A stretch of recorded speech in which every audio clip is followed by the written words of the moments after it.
Well, I'm going to introduce the topic, and then I'm going to introduce the panelists. We had a last-minute cancellation, so we're lacking perspective from India. But we're talking today about digital public infrastructure. This has become a fashionable term. Somebody just told me that we should have called it AI digital public infrastructure because that's even more fashionable. But in fact, that is not a very scientific or accurate way of going about this. AI is a digital technology, and the infrastructure supporting digital services and applications, particularly payments, are something where we are bringing together new services in ways that raise policy issues regarding to security, trust, competition in the digital economy, and the role of government in the private sector. So we are going to first examine what we mean by DPI. Is this just another buzzword? Is it something real? We're going to talk about the institutional frameworks for collaboration between states and markets, oversight mechanisms, and the role of multi-stakeholder cooperation in fostering DPI production and governance. So what we're going to do is spend about 30 minutes on the stakeholder perspectives, that is to say, have the panelists talk, and then we want to have 45 minutes for debate and discussion, including our online audience and the local audience. Fully aware of the fact that our online audience will be probably having better sound than we have here. So let me introduce the panelists now. We have hovering above me on the screen is Ms. Jyoti Panday. She's a regional director for the Internet Governance Project. I guess I should introduce myself. I'm Milton Mueller. I'm with the Internet Governance Project too. I'm the director, and we're located at the Georgia Institute of Technology. Situated going from my right to my left is Luca Belli, and he's from Brazil. I can't remember the name of your institute. FGV, it's the Center for Technology and Society at FGV. Yes, the well-known Center for Technology and Society, which goes by the acronym FGV, which nobody relates to, technology. Because FGV is the acronym of the foundation. The foundation, right. Fundação Getúlio Vargas. So it's the Center for Technology and Society at FGV. That is right. And then we have Ambassador Henri Verdier, who is from the French Ministry for Europe and Foreign Affairs. Thanks for joining us. And we have online, we have David Magard, who's with the EU, there he is, Digital Identity Wallet Consortium and the Open Wallet Forum at the ITU. Welcome, David. And last but not least, we have Anriette Esterhuysen, a stalwart of civil society participation in these processes, and also the chair or the former chair of the Multi-Stakeholder Advisory Group. Are you still the chair? No. Okay. So let's get started. Let's begin with definitions and why you think this concept of digital public infrastructure has taken off and become such a buzzword. Let's begin with Jyoti. Good morning, everyone. As Professor Mueller introduced me, I'm Jyoti Panday. I work with him at the Internet Governance Project, and welcome to Emerging Norms for Digital Public Infrastructure. So the term digital public infrastructure, or DPI, as it's commonly referred to, is an approach or strategy for building large-scale networks, platforms, and services to mediate key processes or functionality that is essential for operating in the digital economy. So whether it's digital identity, paying for transactions, it encompasses the underlying design, the institutional frameworks, resources that enable the development and use of these large-scale systems. DPIs, as we know, are transforming the global economy. They're impacting business practices. They have altered relations between state, market, and citizens. The emergence of DPIs like identity and authentication or interoperable payment systems have blurred the difference between public and private sector, traditional and new economies, tradable and non-tradable products, and between goods and services. They've also created avenues for development of norms and standards for cybersecurity, privacy, data protection, and competition. Issues such as domestic and cross-border flows of data, intellectual property rights, consumer and data protection, digital security are significantly impacted by the emergence of DPIs, and internet governance policies are also being shaped and advanced through DPIs. So as we know, this is a really important topic that everyone wants to weigh in on. But the fundamental issue is that even though we see forums like G20 and bilateral negotiations indicating that the adoption of DPIs are at a tipping point, they are being advanced globally, the lack of definition of consensus around what should be labeled as DPI and what doesn't fall within that label is missing at the moment. So our aim at this workshop is to have various folks who are part of stakeholder groups who are working and engaging with these processes to kind of shine some light and bring to our to increase and expand our understanding of how they are approaching building DPIs, how they are going about defining the values and infrastructure development and the design of these DPIs. The advancement of DPIs is happening even as legitimate concerns about their impact on trust, security, and competition in the digital economy remains unexplored or under-addressed. There is a centralization of digital identity and online payments that is happening under the DPI label. And this can lead to policy problems like exclusion, fraud, or even compromise of digital security. The rapid development and deployment also has profound implications in terms of disrupting traditional sectors and businesses. Another risk raised by DPIs, which are rooted in digital sovereignty or the claim that states have the stake in running the internet and digital services and should have the maximum say in how they are to be taken forward, is that it could lead to fragmentation. So a sovereignty-based approach to building and developing DPIs could lead to fragmentation, and we want to kind of explore this tension between fragmentation and cooperation that DPIs enable. Control of these institutional arrangements and the technical architecture of DPIs and its usage is creating discrete spaces of data and transactions, which can encourage and enable governments to pursue a sovereignty-based agenda. Delays in reform and rise in protectionism could hinder the adoption and expansion of DPI if embraced elsewhere. Given the stakes and the economic, political, social impact of DPIs, it is important to think through their development, create avenues for oversight. The prevailing discourse is exclusively focusing on legislative and regulatory measures. However, interventions such as audits and assessments could also play a vital role. So like Professor Mueller kind of directed that, we will delve into these other issues as we go by in this discussion. But on definition itself, we do have certain global forums that are trying to create the platform and bring together diverse stakeholders to come towards a common definition. But again, because of this sovereignty-based approach to developing DPIs, the consensus has not been easy to come by. And that's what we are hoping to kind of delve into more over here. I'm happy to jump in and talk more about it, but I want to hear from my other panelists. Thank you. Great. Thank you, Jyoti. People hear me? All right. So why don't we go next to David? The ITU has played a classical role in basic telecommunications infrastructure coordination. They have never really built infrastructure. Telling me my mic is not working again. You want to borrow mine? Oh, yeah.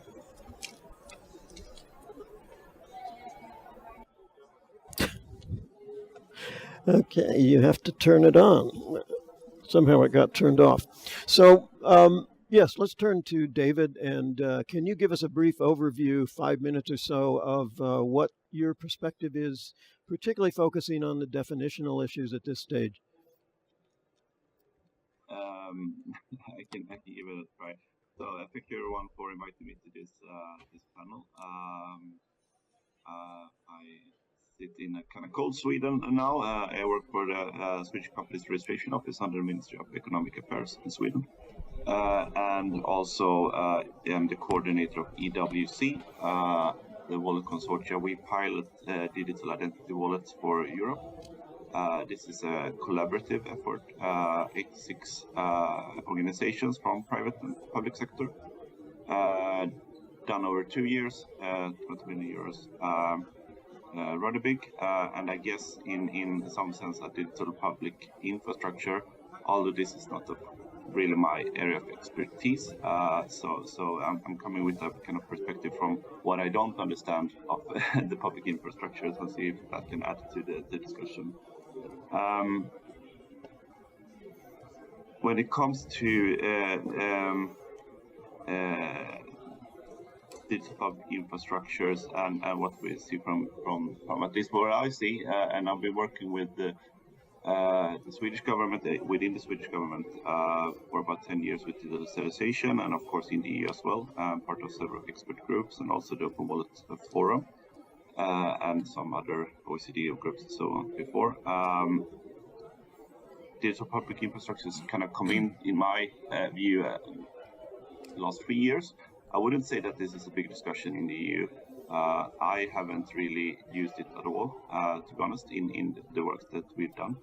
And it's not something that is really looked at from my perspective when it comes to digital identity ecosystem in the EU. So it's I think this is interesting for the discussion, because then it seems like we have different kind of angles to it and different understandings, and also of course that makes it difficult to come with a kind of cohesive understanding of the digital public infrastructure and what we should do with it. From my perspective, also speaking about EU and also about Sweden, this is my personal understanding though, but digital sovereignty is a core focus of the EU in our digital strategies. I wouldn't say that necessarily hinders cooperation with the private sector or other countries, but there is an understanding that we need to some degree have we need to somehow have control of some of the key fundamental infrastructures when it comes to digitalization, such as digital identity. Although we have a lot of good experience with private. We have a lot of ambient noise. Should I stop or?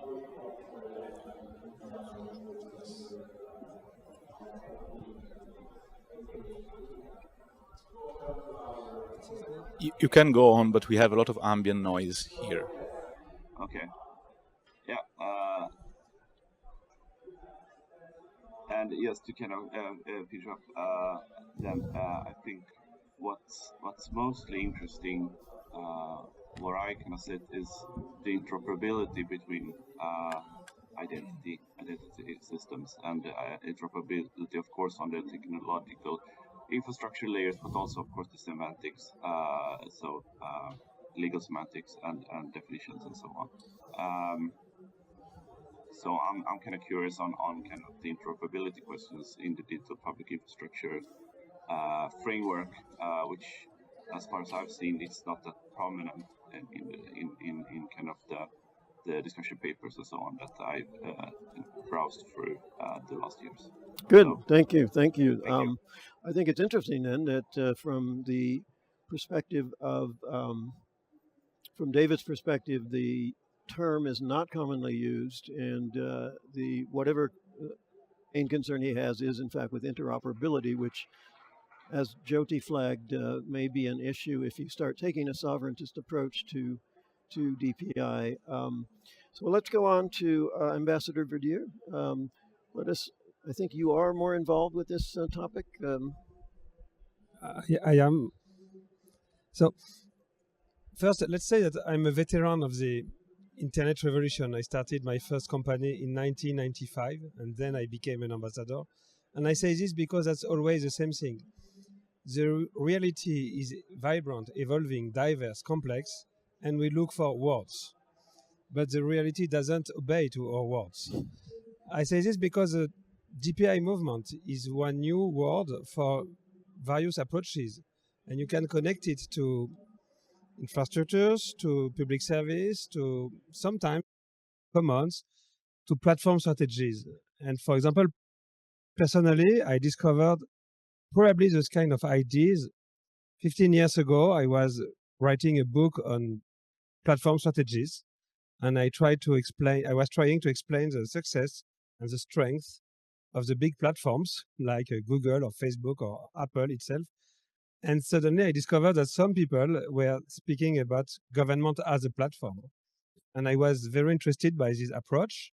And when I became the French head of the French IT department for the government, I tried to develop some building blocks for a government as a platform strategy. And we did develop France Connect or some important APIs.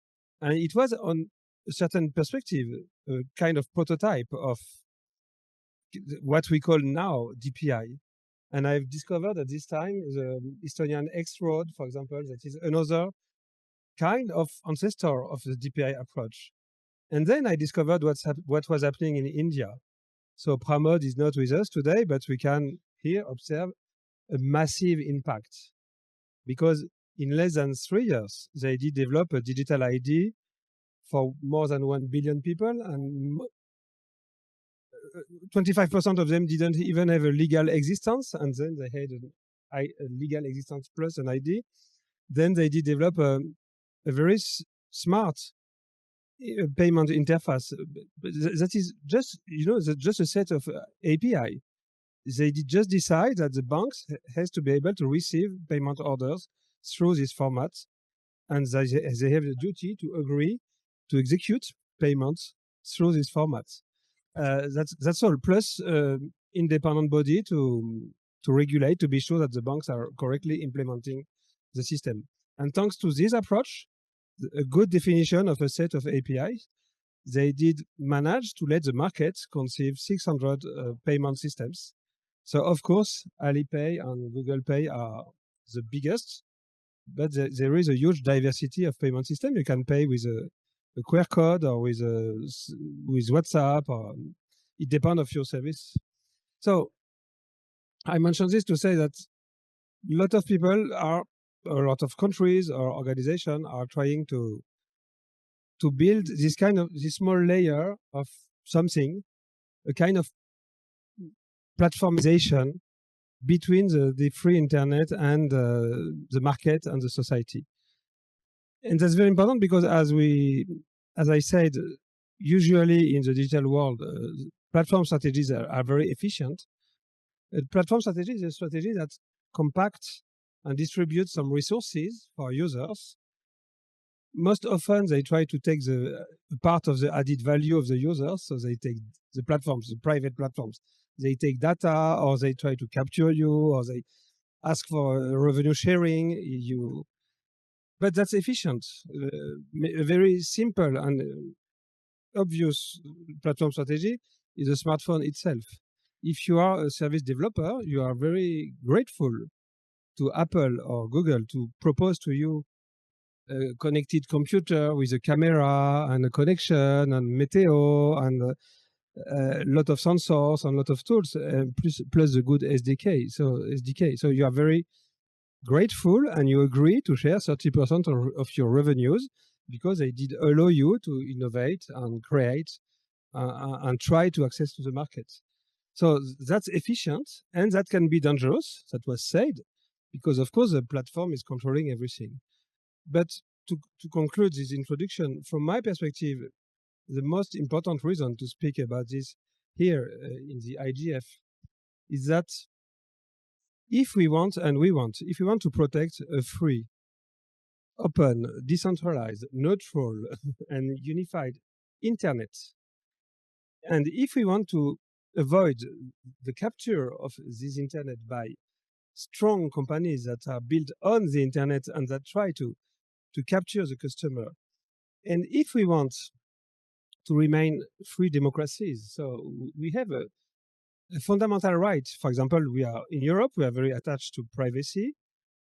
We have a fundamental right to say we want to protect privacy, or we are not democracies anymore. So we have to impose some views to the companies that are built on the internet. So if you want to manage all of this, to protect the free and open and decentralized internet, to avoid the capture by strong actors, to build a democratic feedback, probably the design of this small layer of public services to build the interface between all those principles is a very, very good and efficient approach. But of course, and it will be said, I think, you can also have a public infrastructure that is dangerous. You can have a public infrastructure that is too much owned or controlled by the government itself, that is not transparent enough, that is or that make mistakes with a security breach, or I don't know. So we have to design it carefully in a multi-stakeholder way with enough transparency, if enough democratic feedback. But I don't see any other approach than this layer of public service if we don't want the internet to become a kind of new Far West. So that's my view to launch the conversation.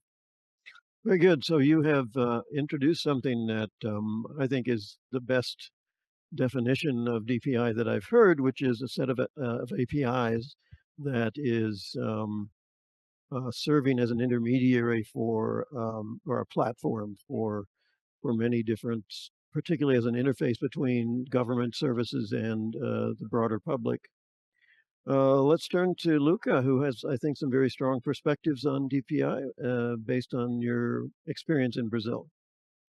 Not very strong. I would not say strong, but so just to provide a little bit of context.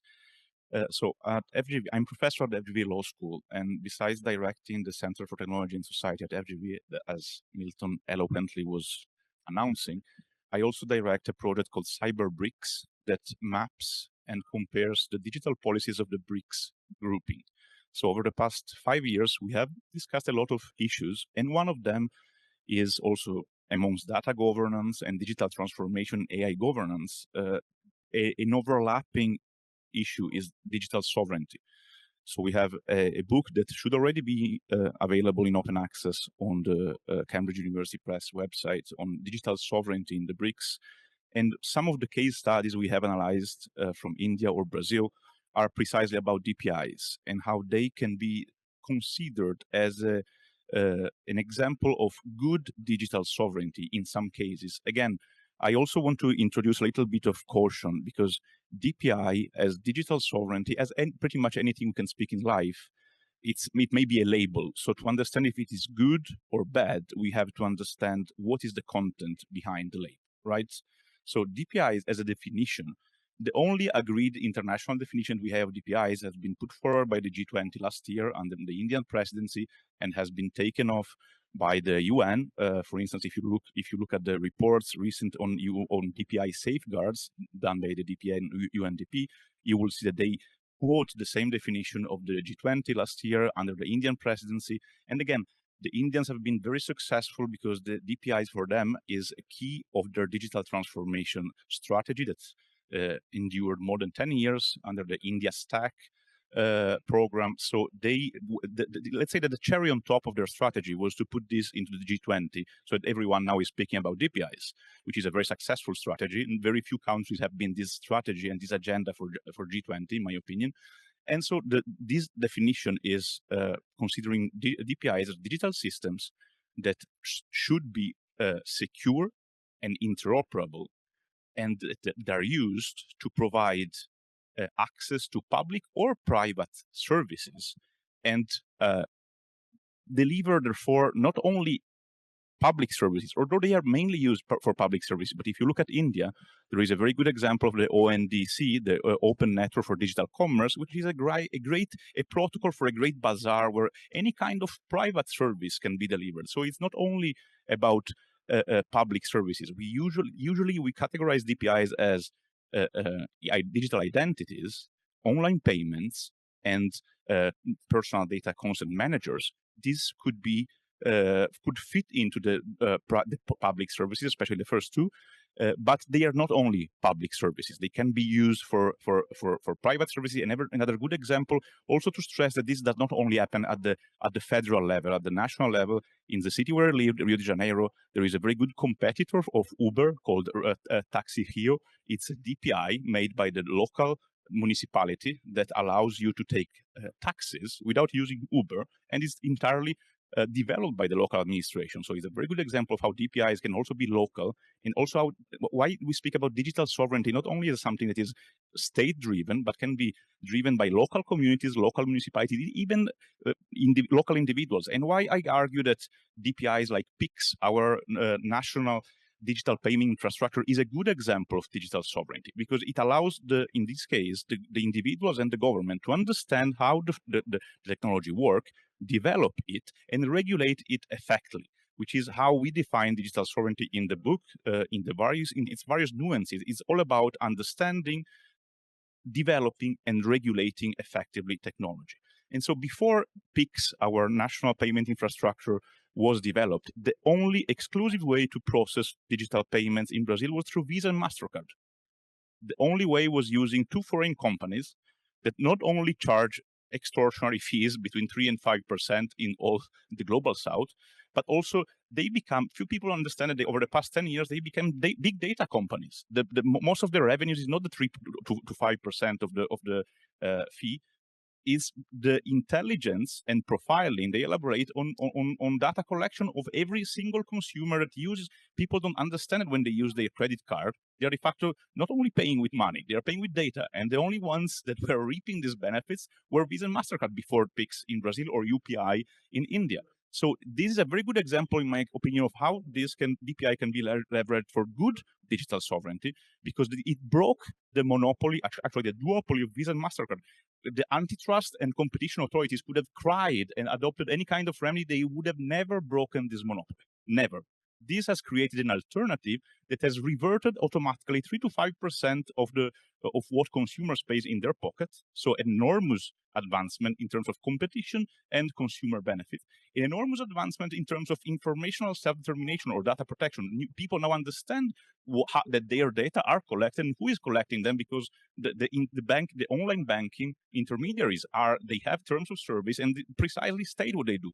When you use a credit card, you don't even know that your data are collected. So that is an enormous advancement in terms of informational self-determination. And also, to conclude, this has also provided a very good example of how multi-stakeholder cooperation is not only about speaking in nice fora, but it also can be very outcome-oriented and very effective. The Brazilian Central Bank, which is one of the few institutions in Brazil works very well, has leveraged a lot of public consultation with stakeholders to build PIX, is still working with all financial intermediaries to implement it, and created something called PIX Forum, which is not a nice event, but is a process to collect continuous feedback from those who are implementing the technology, to understand how to improve it and what are the pitfalls of the technology. So I think that there are a lot of very good examples here. I would also provide, do I have a last minute? One more minute, yes, please. Meaningful connectivity. This has also explained the value of meaningful connectivity. In India, UPI, the Uniform Payment Infrastructure from which PIX is inspired, was a success only because India in 2016 adopted net neutrality rules that prohibited zero rating. So if you have meaningful connectivity, you can use DPIs. If you, as in all the global south, only access the internet through Meta family of apps, primarily WhatsApp, and in some cases Facebook and Instagram, you cannot use access to DPIs because you pay for them. You pay for access to connectivity. So the reason why India is experiencing a belle epoque of innovation is because they prohibited zero rating in 2016, but for the same reason, but it's actually paradoxically the same reason why PIX has been a success in Brazil, because when it was going to enter in force in 2020, 1 month before, WhatsApp was introducing WhatsApp payment. And the Brazilian Central Bank know very well that if WhatsApp payment during the pandemic had been introduced before PIX, no one here would be celebrating PIX as a success story, but everyone in Brazil would be using WhatsApp payment. So they suspended the entrance in force of WhatsApp payment until PIX was also in force for consumers.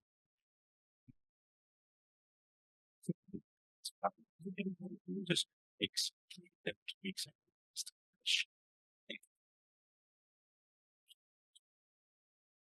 in Brazil, only because the Brazilian Central Bank in 2020 understood that if they had allowed WhatsApp payment to enter in force before PIX would have been absolutely useless. So before, I think this is a very cautionary tale for all governments willing to do DPIs.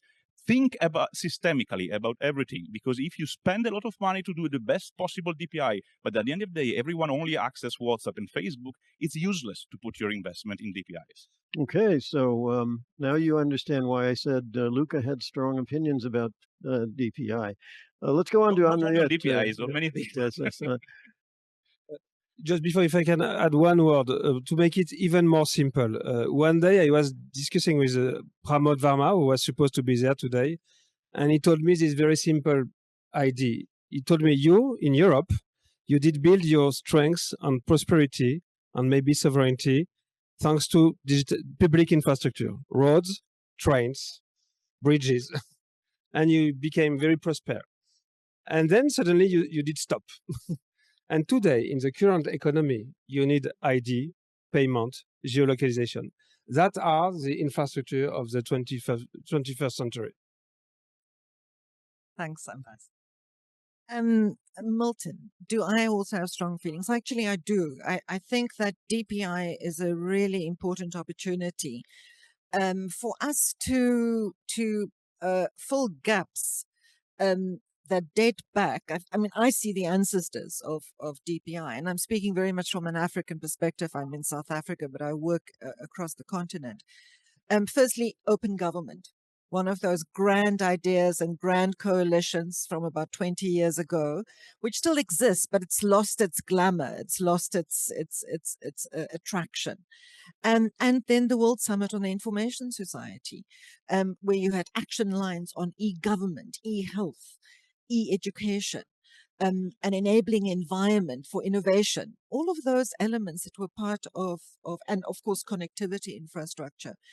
And what we have as a result of that 20 years later is a landscape that's completely characterized by digital inequality, which means that any initiative, be it a health initiative or an education initiative, or a government initiative, actually, in most cases, just increases that inequality, because if there isn't connectivity across the board, if people don't have the devices, if people in rural areas cannot afford the cost of mobile broadband, then any investment in any kind of digital public service, or in fact, even in other services, commercial services, tends to just increase the gap between those who have and who can benefit and those who don't.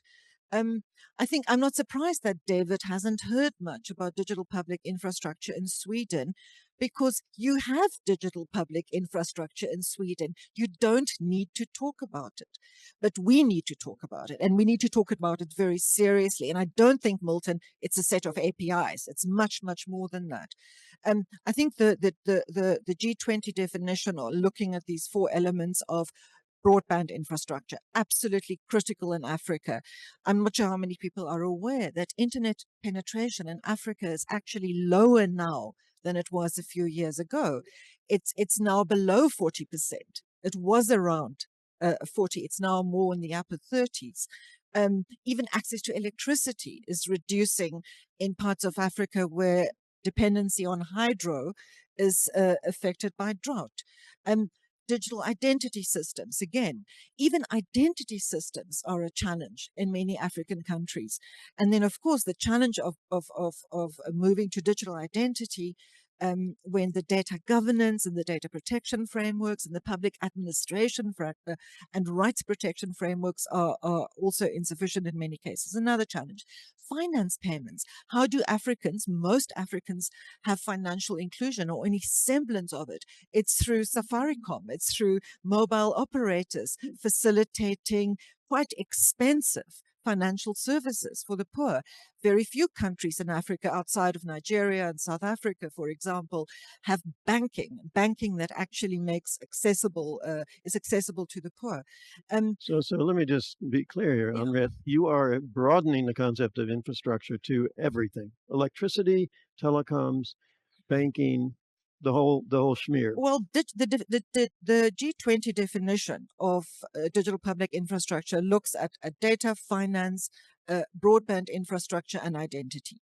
And I think for all of those aspects to be able to be implemented and operated and to become a platform for developing public services, you need not just the broadband, you also need the electricity infrastructure. Why I think it's important and why DPI is such a good opportunity is because I think it, Luca talked a lot about how it can facilitate multi-stakeholder cooperation. That's absolutely true. But I think even at a national level, it can facilitate intergovernmental collaboration. It can facilitate initiatives such as laying out broadband backbone, which is often done by the Ministry of Communications, with the Ministry of Finance, the Department of Finance, who's trying to deal with financial inclusion, with Home Affairs, that's trying to deal with digital identity systems. A country like South Africa, for example, pays social grants. In fact, the only reason people in South Africa don't starve is because they get grants from the government. Administering that has been a massive challenge because there is no infrastructure to do that easily. It has been done in collaboration with the private sector, but it is extremely complex. And I just think that I think I need to keep us a bit more focused here, because if you're talking about the development of telecommunications or broadband infrastructure, right? There is a completely different set of institutions and processes that have facilitated the growth of that. For example, all of these countries that had state-owned telecom monopolies had abysmal levels of penetration before liberalization and competition was introduced in the 90s or 2000s, right? You have to admit that there was public infrastructure, and whether it's power or especially telecoms, these countries that relied entirely on the state to be the developer or on international grants are simply never going to catch up with what was happening in the world where there was commercial development. So, Milton, what I'm saying is that DPI is an opportunity for countries where that gap exists to fill it.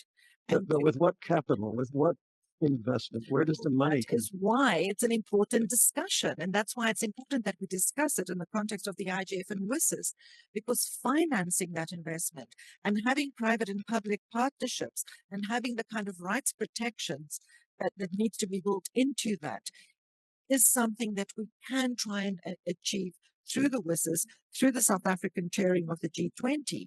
So I know that Jyoti wants to speak about it. The fact that it's public infrastructure doesn't mean that it has to be developed and owned and controlled by the state.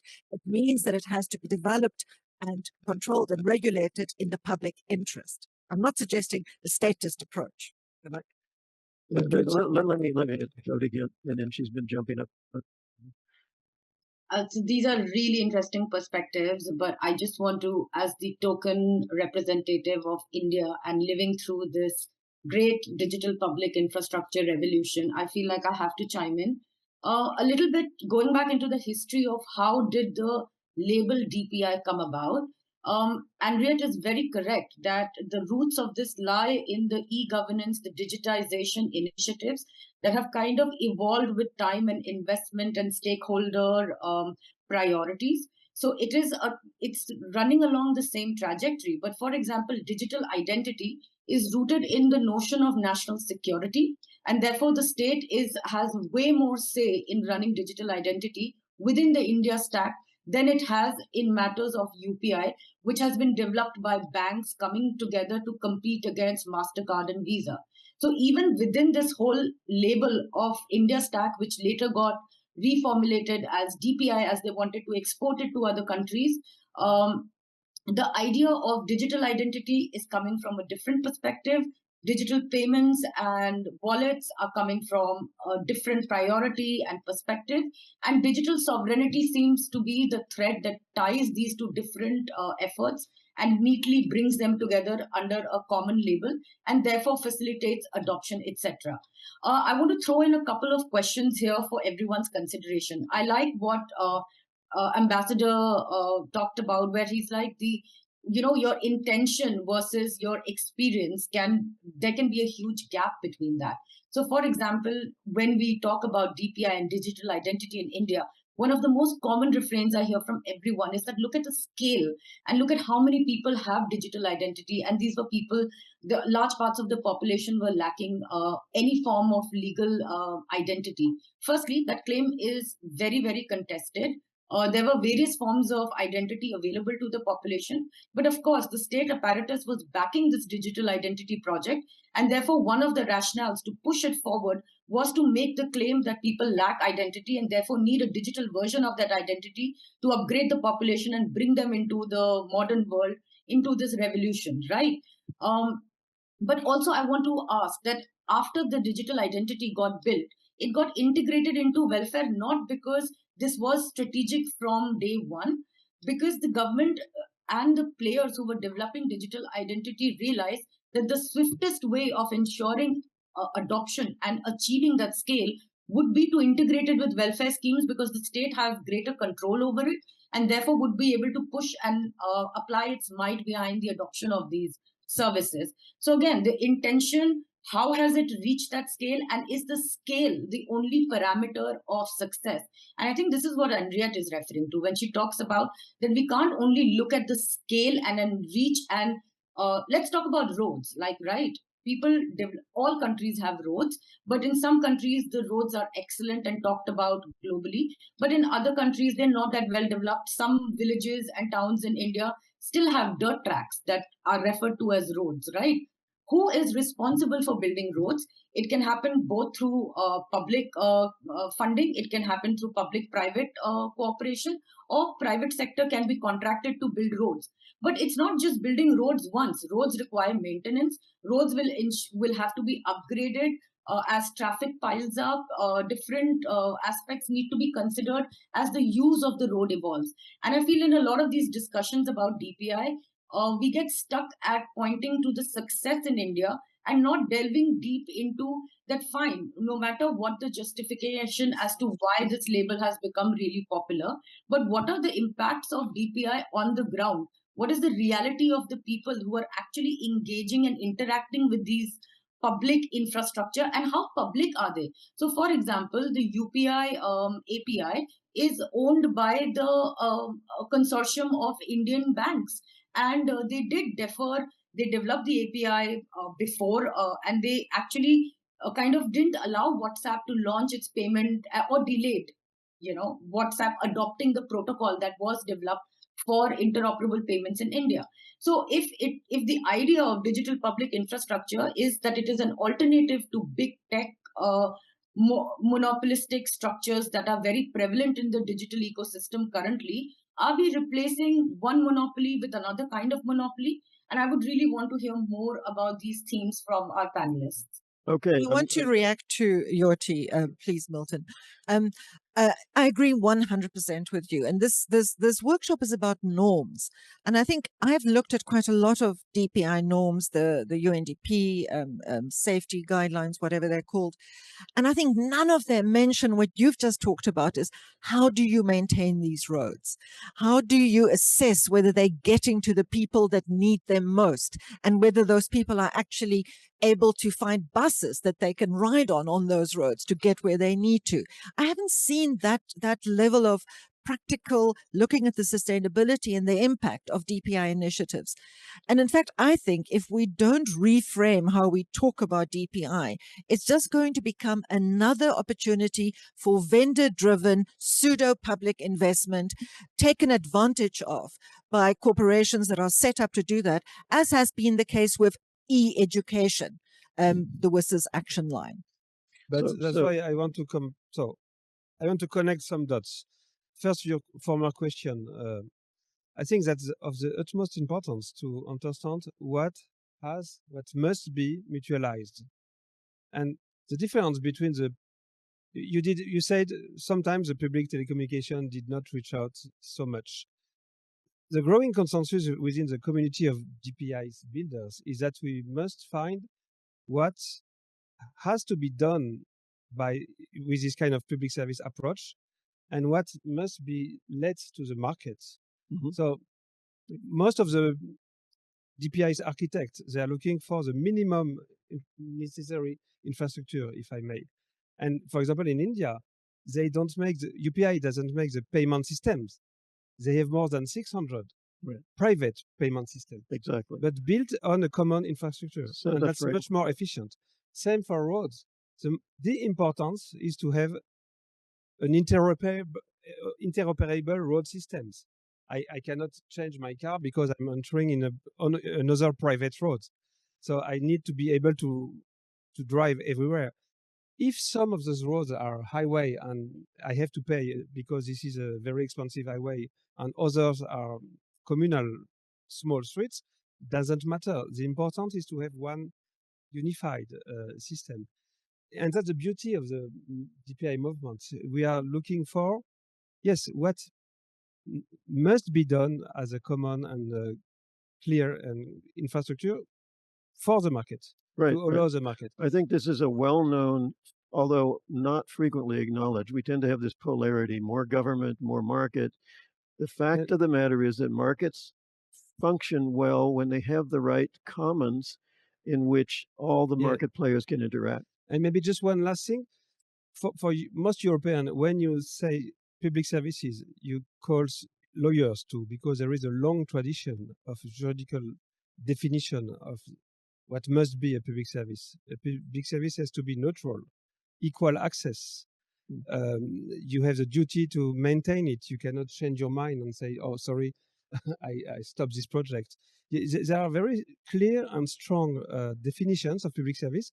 It can be done through private sector or not. It can be free or not, but there are some specific duties.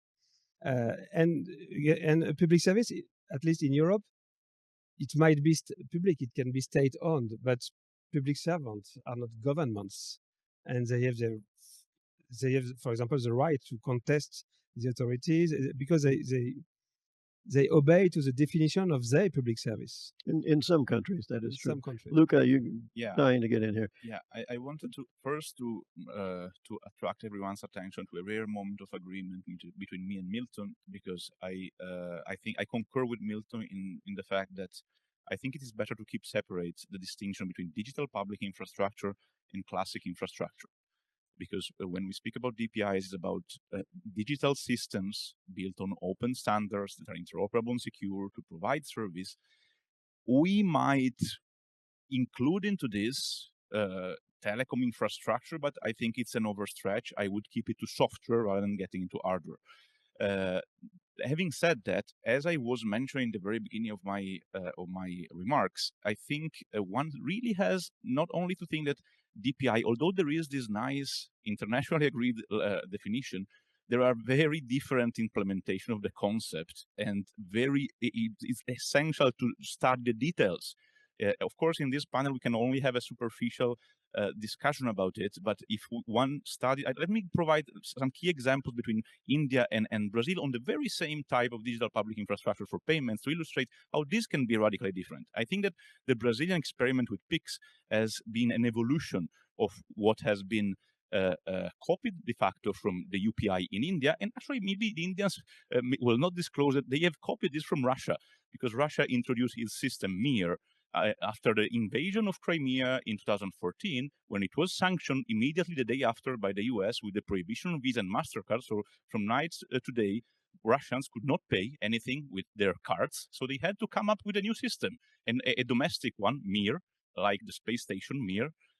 But it was a very old system based on cards, so a physical system. Now they have copied Brazil and India, and they also have a digital public infrastructure, a software one. But the origin were the Russians that developed this for an essential and existential reasons. From night to day, you don't have an online payment, so you have to come up with a solution. And the Indians were thinking about this and were like, you know what? They at the same time they have disrupted Visa and MasterCard duopoly, so let's do it. But the way in which the Indian did it, as Jyoti was mentioning, was to create a non-for-profit corporation. So probably because they were skeptical about bureaucrats being able to do this, so they created the Reserve Bank of India, together with the main financial intermediary, created this National Payment Corporation of India. It's like an icon for payments. and they did the digital public infrastructure. They created the UPI. But if the reason why I argue that actually the Brazilian experiment went further, because in my opinion, is much more transparent and accountable, is that the Brazilian experiment was directed by the Brazilian Central Bank. It's a public institution. So if I file a request of access to information to the Brazilian Central Bank and I ask them, tell me which data you have about me, tell me with whom you share them, tell me which are the cybersecurity standard that you adopted, yet they are obliged to reply to me. And if they don't reply to me, I sue them. If I file this same kind of request for access information to the National Payment Corporation of India, they reply to me, I'm sorry, we are not a public institution. We have no duty to reply to you. And we can keep everything totally opaque as much as we want, because this is not a public institution. So, of course, this could be changed in India if the National Payment Corporation of India became a public institution, and so they would be obliged to be more accountable. Not in data protection terms, because those who know the digital data protection, Personal Data Protection Act of India know very well that all public institutions are exempted from respecting the data protection law of India. So even if it was a public institution, would not be bound by respecting data protection law, because data protection law in India has carved out an enormous exception for all public institutions. But that is the reason why I argue that we really should look at the details of these things, because calling something digital public infrastructure doesn't make it good or bad. Very good. We have now Bill Gates blogging about digital public infrastructure, because of course this is a fashionable concept, has been co-opted by Microsoft, as usually happens with all nice concepts.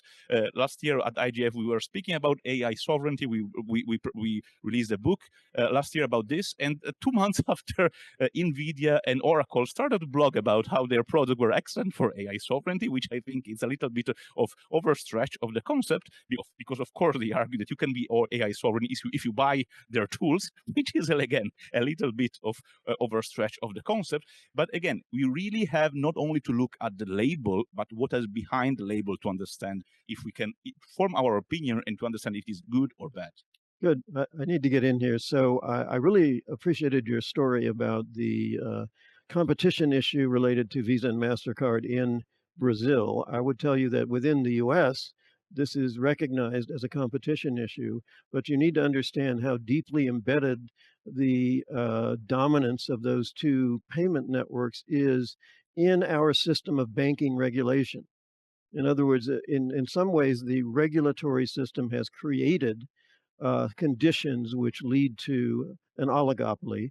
And one of the concerns I have with this notion of sovereignty when it comes to DPI is that you could very easily recreate that situation in which local actors within a state, essentially, if the DPI is not open and not standardized in a way that is facilitating competition, it can very easily lead to a recreation of national oligopolies or national monopolies.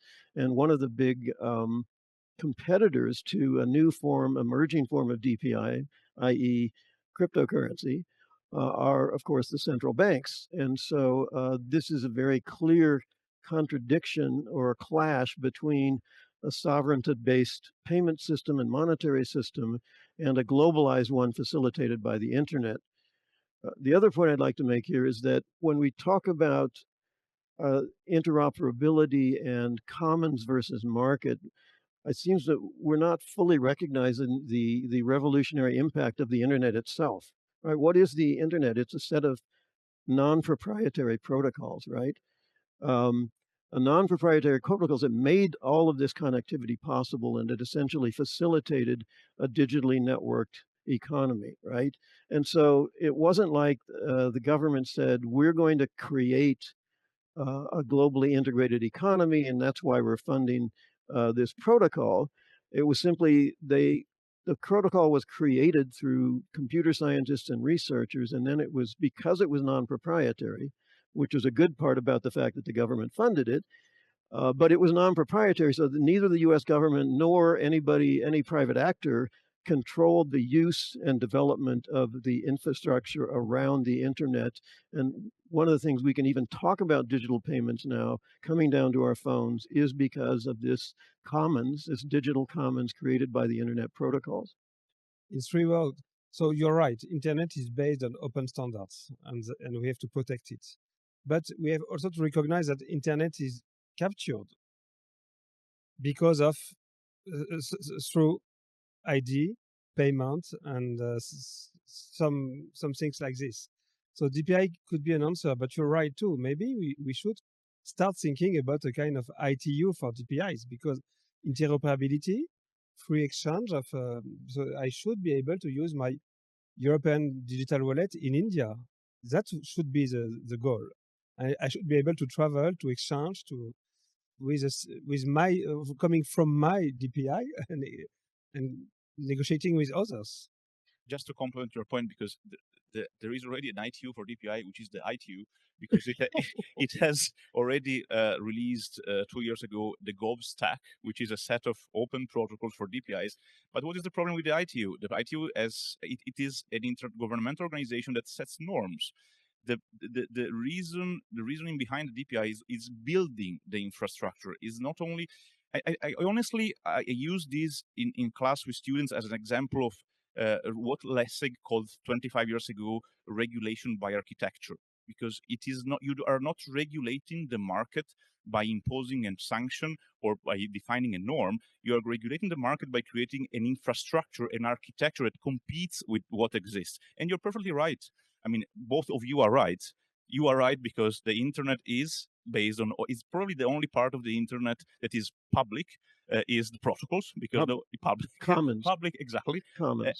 But you are right. But on that public infrastructure, leading US big tech as concentrated dominance. And so the need for DPIs now is to revert this concentration. It is evident, is quite blatant. And that is why I think that DPIs are, they could be seen, again, once again, word of caution. DPI is not always good or not always bad, but some of the examples could be seen as very good examples to reclaim digital sovereignty. So to reclaim the capability to understand how the technology functions, develop it, and regulate it effectively, which is something that we have, pretty much everyone has lost over the past 20 decades, because how the internet is now regulated is not through our nice laws. I say this with enormous frustration as a lawyer. The way in which the internet is regulated is not the law that I teach to students. I tell them this is one vector of regulation. Reed Lessig, he was mentioning this 25 years ago, is one of the vectors. Is much more effective through regulate through infrastructure, what Lessig called architecture, but de facto is what Susan Strange called structural power 30 years ago, or through market incentives, through subsidies and taxation. Why do everyone uses WhatsApp for all communications in the global south? Because it's considered as free. It's a market incentive. If WhatsApp had to be paid $100 per month, no one would use it in the global south. But the way we communicate is regulated by a subsidy that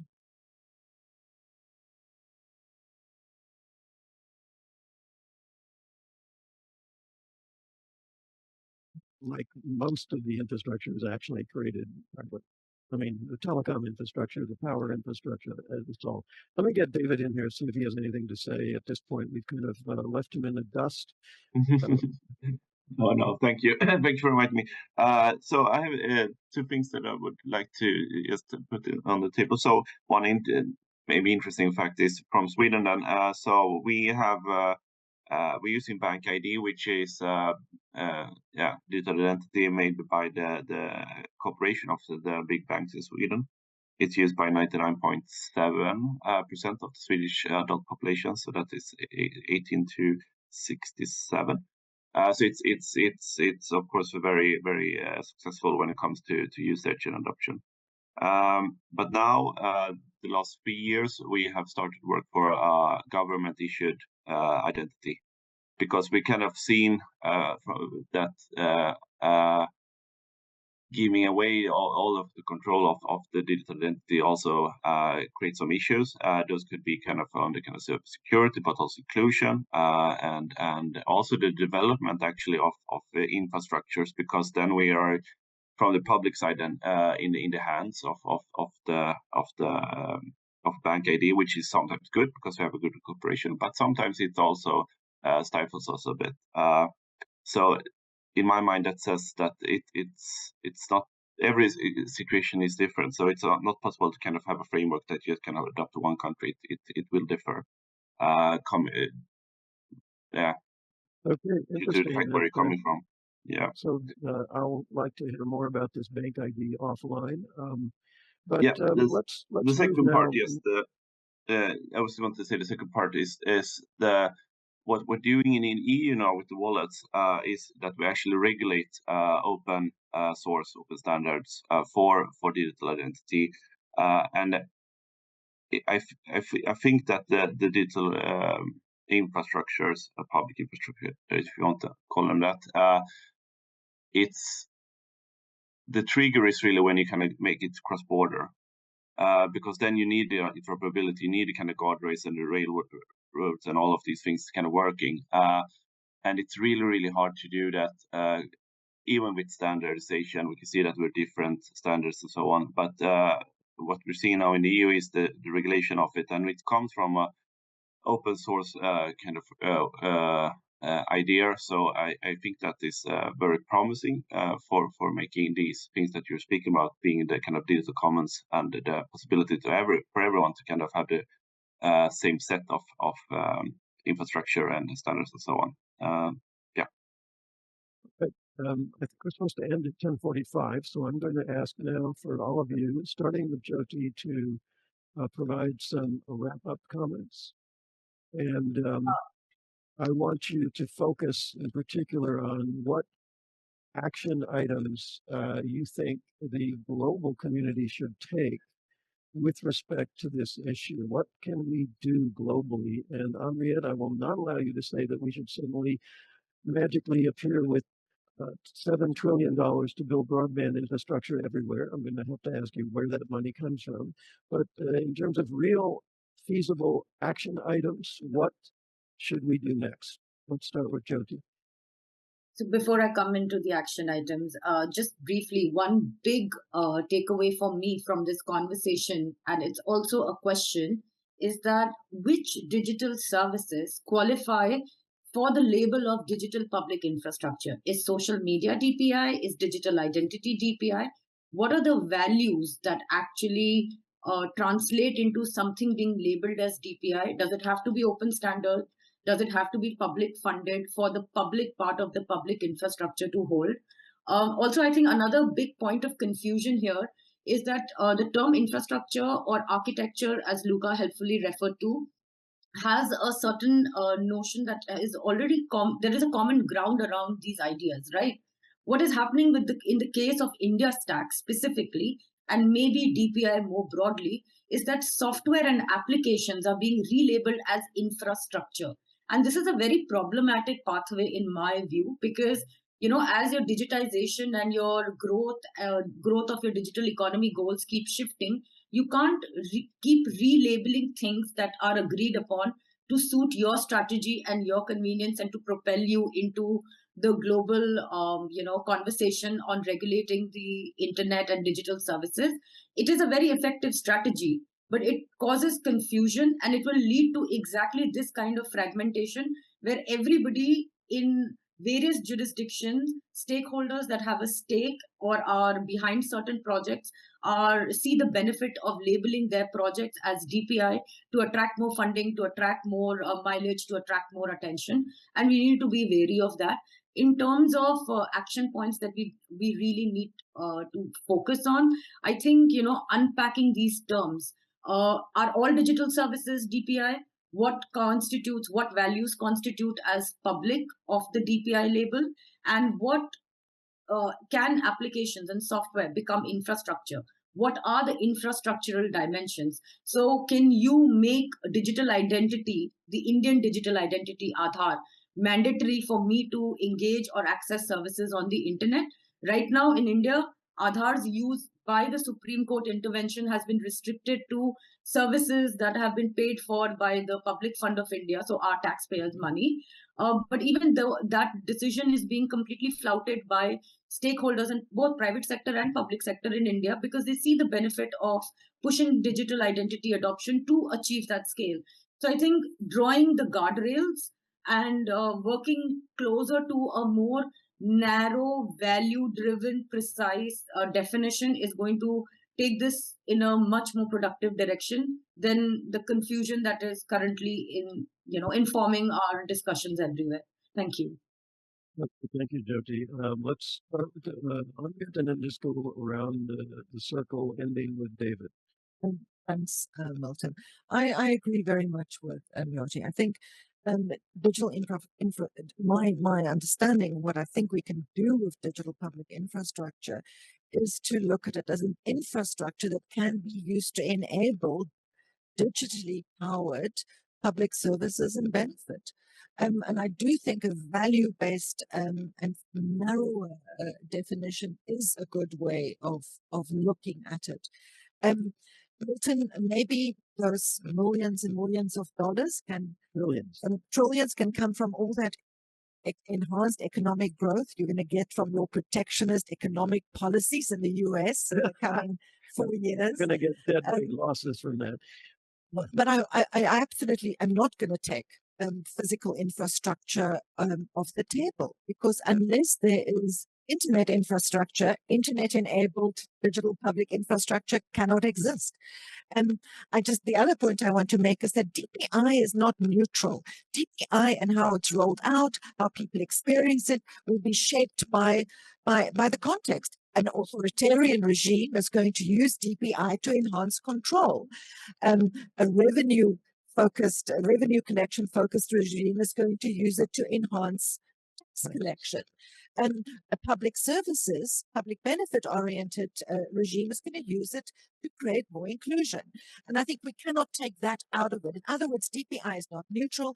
It's going to rise and fall in how much inclusion there is, how much oversight there is, and how much public engagement there is. But I do think it's an opportunity to come back to looking at what we mean by internet and digital enabled public services, to go back to all those very fragmented initiatives that emerged from open government, from WISs, which are not connecting at all, and which are in most cases not actually creating more digital equality or digital inclusion. And I think we can use DPI to bring that conversation back to how do we collaborate, how do we integrate to achieve actual benefit for people. Thank you, Anriette. A few ideas. First, regarding the cost, you did mention very often the cost. I think that Luca was right to say there is a difference between physical infrastructure and digital public infrastructure. The difference is that basically, first approximation, digital infrastructure are non-arrival goods. You can have a lot of uses without scaling the cost. Of course, you have to pay the servers, etc. I was very impressed in India because basically the cost of Aadhaar is $1 per person.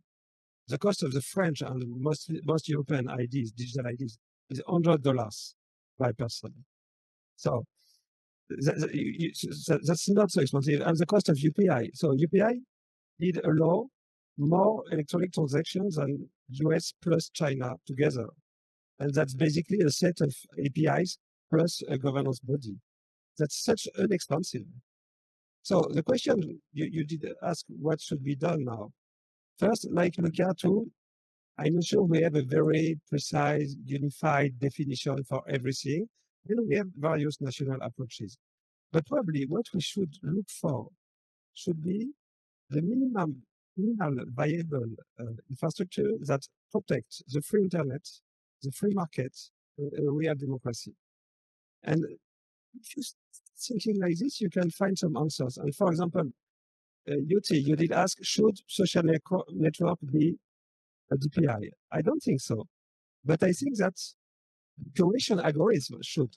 We should impose a market with a diversity of curation algorithms. We should not let 3 billion people access to information through one algorithm designed by Mark Zuckerberg. because that's not democratic. So we should use the API movement to impose a variety, to degroup, to impose a variety of algorithms, thanks to one app store for algorithms that social networks should have to agree to accept. And we should start learning to think like this. What should be the minimum infrastructure to protect the free internet, to unleash a free market, and to protect democratic feedback? And when you start thinking like this, you find sometimes some, maybe not answers, but propositions of answers. Thank you, Ambassador.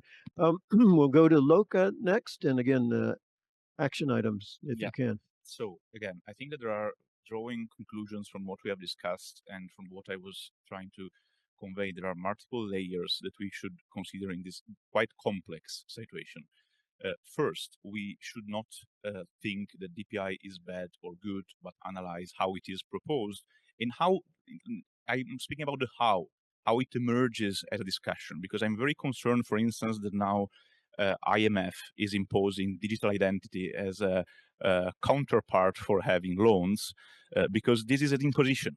This is not something that is emerging as a bottom-up process from the country that wants to develop it and knows how to develop it, but it's been imposed and likely adopting another type of technology that does not necessarily fit the specific reality. So you were speaking about Visa and MasterCard being part of the US, let's say, ecosystem that may work very well in the US. But we have also to acknowledge that, I don't know, I'm not an expert in the US, I am admitted, and it's not a country I study too much, but every country is very specific. So there is no silver bullet.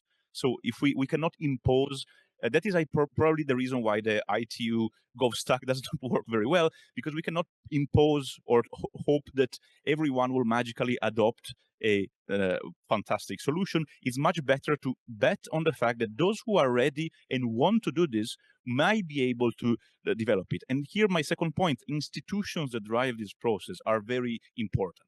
The Brazilian example, I want to stress this, is very special example driven by an institution that, although it is in an emerging developing economy, it's very well resourced, has very good command and control capabilities, and understands systemically how to do this. And they show that the PIX system is a success because they've understood all the layers of complexity, starting from the access, meaningful connectivity, or the lack of meaningful connectivity in Brazil. Because the reason why they postponed WhatsApp payment is because they are well aware that Brazil is not meaningfully connected. 22% of the population has meaningful connectivity. 78% of the population is connected only through WhatsApp and Facebook. So that is a very important point, because if we are investing a lot of money in a digital public infrastructure and everyone will only use Facebook and WhatsApp, we are wasting our money. So we have to think systemically. And last but not least, I think that this also gives a lot of hope to those who have been over, like some of us, for 15 or 20 years speaking about multi-stakeholderism. It's a very good example of how multi-stakeholderism can go beyond nice chats in exotic places and being very outcome-oriented and effective when it is well orchestrated. So more bottom-up, where it's ready, no top-down. Understanding the local realities and engaging the stakeholder in the most effective way. And good, but recognizing that when things evolve in that way, they tend to could be fragmented, right? Yes, but in this, they could be fragmented. But if we cannot think that to fight against fragmentation, we impose concentration and accumulation of wealth by only 3 or 4 enormous tech companies that actually are not even taxed as they would be. So if you want to find the money to buy all this, start to tax Google, Facebook, Meta, Amazon, that have reaped enormous benefits since the pandemic, that have never been taxed properly. I mean, there are enormous reports about only Brazil, India, and Indonesia lose $4 billion per year in tax evasion. So if you want to find the money, let me tell you, my friend, you can find it. 4 billion might finance the broadband in 2 cities, but anyway. But David, I'm not speaking about broadband. I speak about software, much cheaper, as Henri was saying. Yeah, David, sure. I think a bottom-up approach will give the, I mean, there are already key players here that kind of control most of the environment, so they will effectively control more of the environment if it's only bottom up. So I think regulation needs to be there, some institutions, but also with I know that ITU libraries and so on may not be fully used as was hoped for some, but I really do like the idea that we have libraries with open standard source code and so on that can be used, because that's also drives innovation and ensures that the civil society, but also the private companies, can look into what's happening at the public sector side, so that the government kind of don't take control of all of the relevant infrastructures. Because I think to develop an inclusive digital infrastructure needs to be cooperative between the public and private sector, but also needs to be transparent and ensure that everyone with skills can go in there and look what's actually happening. And also, I was surprised that India have excluded their public sector from the data protection side, because that is one thing that I think is working quite well in EU when it comes to ensuring kind of transparency and openness of the data, which is of course what's the most core to people, their data or data about them. So I would say regulation and kind of openness and providing like tech stacks for everyone to use, and then we will have some players or some areas or nations that will go before the other ones, and hopefully they will do a good job so that the other ones can kind of jump into that train and then we can see kind of interoperable basic infrastructures that people can build up using their kind of natural context to that, and that in itself I hope would enable people to travel more freely, both digital and physical, using the kind of own controlled digital identity, which is the key enabler for most of these things. Okay, so I just realized that I've totally excluded the audience from the discussion. It's because so much vigorous stuff was going on here, but it was hard to get in, and I'm sure we'd be talking for another hour if I didn't rein them all in.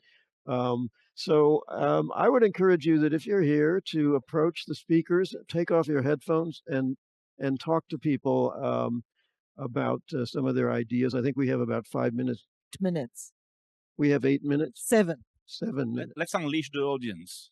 All right, here we've got somebody. You'll have to give him a microphone.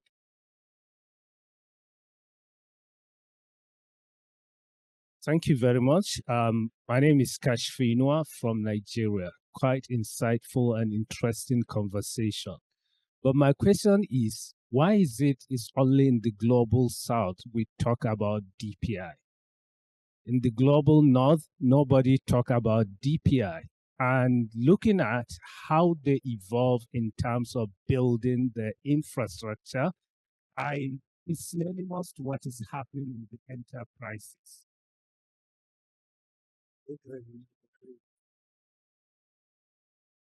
By having a backbone, and through that backbone they are connecting everyone.